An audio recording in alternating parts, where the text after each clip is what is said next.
Hello everyone, welcome to my channel. तो बिना किसी देरी के शुरू करते इस ड्रामा का हिंदी एक्सप्लेनेशन का एपिसोड 18th।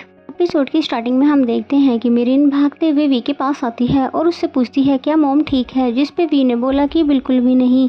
यानी कि मॉम बार बार रोते हुए चैनोन की मदर को याद कर रही है, जैसे कि उन्हें ये ट्रॉमा चैनोन की मदर की वजह से हुआ हो। ये सुनकर मेरिन बहुत ज़्यादा परेशान होने लगती है। फिर वी पूछता है कि वैसे बिगनोई के इन्वेस्टमेंट का क्या हुआ। इस पर मेरिन ने बताया कि चैनोन ने बिगनोई की सारी इन्वेस्टमेंट वापस कर दी और वो सिर्फ तानिया की इन्वेस्टमेंट को ही यूज़ कर रहा है। तो फिर भी खड़े होकर बोलने लग जाता है कि पहली बात तो ये चैनोन को ये डिसीजन ग्रैंडपा के बिना पूछे लेना ही नहीं चाहिए था, और दूसरी बात ये कि मुझे तानिया तो बिल्कुल भी ट्रस्टवर्थी नहीं लगती। यानी कि जैसा कि उसने प्रेस कॉन्फ्रेंस के टाइम पे दिखाया था, तो वैसे तो वो कभी भी चैनोन का साथ नहीं देने वाली। एंड देन हम देखते हैं कि चैनोन की सेक्रेटरी ने मीटिंग में बुलाने के लिए प्रोग्रामर को कॉल किया। मिस्टर चैनोन तुमसे और तुम्हारे पार्टनर से बाहर मिलना चाहते हैं। ये सुनकर वो मान जाता है। एंड देन हमें वी को दिखाया जाता है जो कि किचन में था और कुछ कुक कर रहा था। फिर उसकी मॉम आती है और उसको उसके नाम से बुलाती है, तो वी समझ जाता है कि यानी कि मॉम को सब कुछ याद आ चुका है, इसलिए जल्दी से मॉम के पास आकर उनको चेयर पर बिठा देता है। तभी मॉम बोलती है कि देखा मैं तुम्हें कितना ज़्यादा परेशान कर रही हूँ, यानी कि बार बार मेरी याददाश्त खो जा रही है, जिस वजह से तुम्हें बहुत ज़्यादा परेशानी हो रही होगी। तो वी बोलता है नहीं मॉम, ऐसा बिल्कुल भी नहीं है। और फिर चैनोन की मदर के बारे में पूछने लग जाता है कि भला आपको चैनोन की मदर से इतना ज़्यादा डर क्यों लगता है। तब वो बताती है क्योंकि वो मुझसे बहुत ही ज़्यादा नफरत करती है। उनको ऐसा लगता है कि शायद मैंने तुम्हारे डैड से शादी उनके पैसों के लिए किया है। और फिर बताती है वैसे नेक्स्ट इनोवेशन में ग्रैंडफादर के साथ स्टार्टिंग में कंपनी को उन्होंने ही संभाला था, यानी कि उन्होंने हर कदम पर ग्रैंडफादर का साथ दिया था कंपनी को आगे ले जाने के लिए। लेकिन जब तुम्हारे फादर की स्टडी पूरी हो गई तो ग्रैंडफादर ने पूरी कंपनी तुम्हारे फादर के नाम कर दी, और तभी से हमारी फैमिली में दरार आ चुकी थी, क्योंकि चैनोन की मदर को ऐसा लगता था कि तुम्हारे फादर के बाद ये कंपनी तुम्हें मिल जाएगी। इसीलिए तब से उनको हमसे नफरत हो गई थी। और ऐसा नहीं है कि ग्रैंडफादर सिर्फ तुमको पसंद करते थे, वो तो चैनोन को भी बहुत ही ज़्यादा प्यार करते थे। यानी कि तुम्हारे होने से पहले सबसे ज़्यादा वो उसको ही इम्पोर्टेंस देते थे। और जब तुम्हारे फादर की डेथ हुई और मैं भी तुमसे दूर चली गई, इसीलिए ग्रैंडफादर तुमको ज़्यादा प्यार देने लगे थे। तो इन सभी बातों को सुनने के बाद वी को सब कुछ समझ आ गया कि अभी तक चैनोन की मदर उसे एक्सेप्ट क्यों नहीं करती थी। और फिर मदर के गले लगकर बोलने लग जाता है कि मॉम आप चिंता बिल्कुल भी मत करो, सब कुछ ठीक हो जाएगा और आप मुझे भले ही कितने ही बार क्यों ना भूल जाओ, लेकिन ये बात मैं कभी नहीं भूलूंगा कि आप मेरी मदर हो। तो ये बातें सुनकर मॉम खुश हो जाती है और इसी तरह वो दोनों बहुत ही अच्छा टाइम स्पेंड करते हैं। एंड देन नेक्स्ट सीन हमें चैनोन को दिखाते हैं, जहाँ पर वो उन्हीं दो प्रोग्रामर के साथ बैठा होता है, जहाँ चैनोन उनसे पूछ रहा था कि तुमने डाटा लीक करने से पहले मुझसे परमिशन क्यों नहीं ली थी।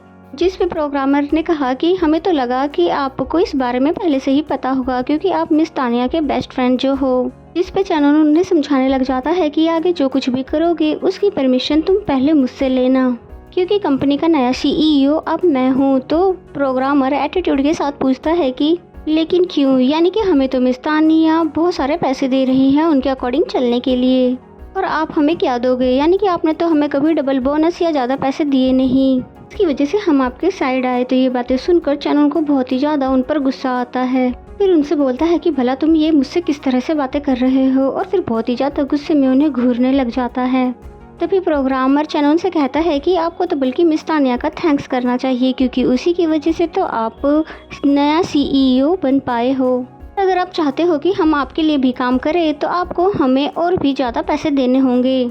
फिर कहता है कि अगर आप मुझे कंपनी से निकालने के बारे में सोच रहे हो तो मैं फिर मीडिया को सारी कंपनी की डिटेल दे दूंगा, पता है ना आपको क्या होगा। तो ये सब वार्न करके वो यहाँ से चला जाता है। उनके जाने के बाद तो चैनोन अपना सिर पकड़कर बैठ जाता है, क्योंकि उसको बिल्कुल भी यकीन नहीं हो रहा था कि ये प्रोग्रामर जो कि उसकी कंपनी के लिए इतने सालों से काम कर रहे हैं वो इतना ज़्यादा मतलबी निकलेगा। एंड देन जैसे ही वो बाहर आते हैं तो उस प्रोग्रामर से उसके फ्रेंड ने पूछा कि तुमने बॉस से ऐसे अंदर क्यों बात किया, जिस पे वो बोलता है क्योंकि ये अमीर लोग ऐसे ही होते हैं, यानी कि सारा काम खुद ही बिगाड़ते हैं फिर, और हम जैसे गरीब लोगों पर इसका इल्ज़ाम लगा देते हैं। इसलिए मैं इन लोगों के वार करने से पहले ही स्ट्रॉन्ग बन रहा हूँ। और फिर तानिया को मिलने के लिए बुलाता है और तानिया उसे मिलने के लिए आती है और गुस्से में कहती है कि ऐसा क्या अर्जेंट काम था जो तुमने मुझे यहाँ पर बुलाया है। इसमें प्रोग्रामर ने बताया कि हम अभी अभी मिस्टर चैनन से मिलकर आ रहे हैं और उनसे बात करके ऐसा पता चला कि जैसे कि वो बिल्कुल भी खुश नहीं है डाटा लीक होने के इंसिडेंट के बाद। इसलिए हो सकता है कि वो आपका साथ देना छोड़ दे और अगर आप चाहती हैं कि मैं आपके लिए काम करूं उनको छोड़कर, इसलिए आपको और भी ज़्यादा अब पे करना होगा। तो ये सुनकर तानिया बोलती है, ओ अच्छा, इसका मतलब तुम्हें और भी ज़्यादा पैसे चाहिए। इस पर वो कहता है कि हाँ, और आप इमेजिन भी नहीं कर सकती कि एक बारी में बहुत ही अच्छे से अगर आपकी टीम में मर्ज हो गया तो मैं आपको कैसी कैसी इन्फॉर्मेशन दे सकता हूँ। तो तानिया उस प्रोग्रामर को देखने लग जाती है। इसे साफ पता चलता है कि तानिया को उस प्रोग्रामर का ऑफर पसंद आया है कुछ बड़ा करने के लिए। एंड देन नेक्स्ट सीन हमें चैनन का दिखाया जाता है जो कि प्रोग्रामर की बातों को सोच सोच कर परेशान हो ही रहा था। तभी वहाँ पर एविश आती है और बताती है कि ग्रैंडफादर आपसे मिलना चाहते हैं। ये सुनकर वो मान जाता है और फिर बहुत सारे काम वो एविश को दे रहा था। अब बातों बातों में वो उसे बता देता है कि तानिया की वजह से डाटा लीक हुआ था। तो ये सुनकर बिल्कुल एविश शॉक्ड हो जाती है कि क्या मिस तानिया ने ऐसा किया था, बल्कि सबको तो ऐसा लग रहा था कि ये सब मिस्टर वी ने किया है। इस पे चैनन तो पहले रिग्रेट करने लग जाता है कि भला मैंने ये बात एविश के सामने क्यों कह दी। फिर कहने लग जाता है कि मुझे भी इस बारे में पहले पता नहीं था कि ये सब तानिया ने किया है। जिस पे एविश बोलती है कि छोड़िए आप इन बातों को, आप रिलैक्स हो जाइए और ग्रैंडफादर से मीटिंग कीजिए। तब चैनन यहाँ से चला जाता है और चैनन के जाते ही एविश का एक्सप्रेशन बिल्कुल चेंज हो जाता है, यानी कि वो अब सब कुछ समझ गई है कि कैसे चैनन को CEO की पोजीशन मिली है, यानी कि चीटिंग से। एंड द नेक्स्ट सीन में जैसे ही वो मिरिन से मिलती है कुछ फाइल एक्सचेंज करने के लिए, मिरिन यहाँ पर विग्नोई की सेक्रेटरी बनकर आई थी, जहाँ पर एविश का बहुत ही ज़्यादा मन करता है कि सब कुछ मिरिन को बता दे कि कैसे मिस तानिया ने ही वी को फंसाया था। फिलहाल तो वो कुछ भी नहीं बता पाई। एंड द नेक्स्ट सीन में हम देखते हैं कि चैनन ग्रैंडफादर के पास आया था, जिस पर ग्रैंडफादर बहुत ही ज़्यादा गुस्सा कर रहे थे कि तुमने मुझसे बिना पूछे विग्नोई की इन्वेस्टमेंट वापस क्यों कर दी, क्या तुम्हें शक है उनकी काबिलियत पर। जिस पे चैनन ने बताया कि उन्हें खुद मेरे साथ काम नहीं करना था, अब मैं सिर्फ तानिया के साथ वर्क कर रहा हूँ। तो ये सुनकर ग्रैंडफादर उसे वार्न करते हैं क्योंकि मुझे इस लड़की पर बिल्कुल भी भरोसा नहीं है। एटीट्यूड उसने प्रेस कॉन्फ्रेंस के दौरान दिखाया था, उसे देखकर साफ पता चलता है कि वो इस कंपनी के लिए बिल्कुल भी सही नहीं है। लेकिन चैनन ग्रैंडपा की एक भी नहीं सुनता, बल्कि गुस्से में कहने लग जाता है कि मैं जैसे चाह रहा हूँ मुझे बिल्कुल वैसे ही काम करने दो, यहाँ का CEO अब मैं हूँ। एंड द नेक्स्ट सीन में हम मिरिन को देखते हैं जो कि काम से घर पर जा रही थी। इसे रास्ते में ही लेने के लिए वी आया हुआ था, जिसे देखते ही तुरंत मिरिन जाके उसे हक कर लेती है और फिर इन दोनों ने डिसाइड किया कि आज वो दोनों घूमने जाएंगे। जिस पे मिरिन बोलती है कि आज मैं तुम्हें घुमाने के लिए लेकर जाऊंगी, भी ऐसी ऐसी जगहों पर जहाँ पर तुम कभी भी नहीं गए होंगे। तो ये सुनकर वी मान जाता है और फिर मिरिन उसको अपने साथ घुमाने के लिए लेकर आ जाती है, यानी कि वो स्ट्रीट की ऐसी ऐसी मार्केट दिखा रही थी जहाँ पर अमीर लोग कभी भी नहीं आते। साथ ही वो उसे रिक्शा राइड भी करवाती है और फिर साथ में प्रे करने भी आए। और फिर मिरिन को जब वो वी फ्लावर देता है तो मिरिन बहुत ही ज़्यादा खुश हो जाती है और बाद में बहुत ही ज़्यादा इंजॉय भी करते हैं। और ऐसा कह सकते हैं कि ये दोनों एक दूसरे की कंपनी साथ में बहुत ही ज़्यादा इंजॉय कर रहे थे। एंड देन नेक्स्ट सीन हमें नेक्स्ट डे का दिखाया जाता है, जहाँ पर ग्रैंडफादर ने अर्जेंट मीटिंग बुलाई। यहाँ चैनन एविश से पूछता है कि ये मीटिंग किस बारे में है, लेकिन एविश को भी कुछ भी इस बारे में पता नहीं था। चैनन की मदर भी यहाँ पर आ गई, लेकिन उन्हें भी इस बारे में कोई आइडिया नहीं था। वहीं तानिया भी मीटिंग में आ जाती है और आते ही गुस्सा करने लग जाती है कि ऐसी क्या बात है जिसकी वजह से ये मीटिंग रखी गई है। पता भी है, मैं उसकी वजह से अपनी योगा क्लासेस भी छोड़कर आई हूँ। वे ग्रैंडपा भी आ जाते हैं और अपनी सीट पर बैठ जाते हैं और थोड़ी देर बाद सभी लोग मीटिंग में आ जाते हैं। पहले तो ग्रैंडफादर ने सभी से माफ़ी मांगी अचानक से अर्जेंट मीटिंग रखने के लिए, और फिर बताने लगे कि ये मीटिंग क्यों रखा है। ये मीटिंग मैंने इसलिए रखवाई ताकि मैं आप सभी को बता सकूं कि मैंने इन्वेस्टिगेशन शुरू करवा दी है, जिससे कि ये मैं पता लगा सकूं कि वी की यूज़र ID का पासवर्ड किसने लीक किया था। ये बातें सुनकर सभी लोग सरप्राइज हो जाते हैं कि इसका मतलब तो ये हुआ कि अगर वी इनोसेंट साबित हो गया तो वापस से वी को ही CEO बना दिया जाएगा।